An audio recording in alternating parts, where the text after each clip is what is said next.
writing a spec script and trying to get it out to people in the business and sell it is really difficult. The odds are really against you. The studio system is making a lot fewer movies than they used to for adults, and it's lottery-like odds to sell a script that'll get made into a movie.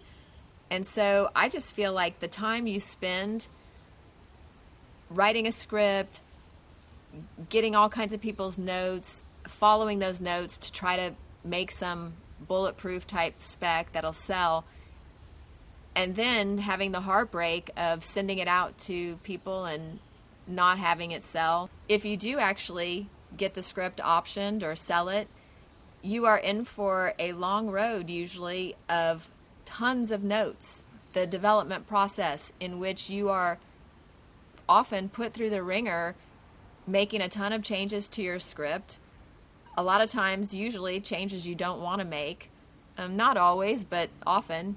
And that can be a really grueling process in which you fall out of love with the screenplay you've written because you're changing it in ways that you're not thrilled about.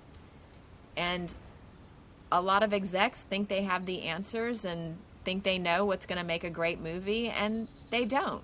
It's the whole William Goldman thing of no one knows anything, right? It's like no one can guarantee that the changes they're asking for are going to make your movie great. I just think that's time better spent learning how to shoot and making your movie yourself. I just feel like that's a much better way to spend your time.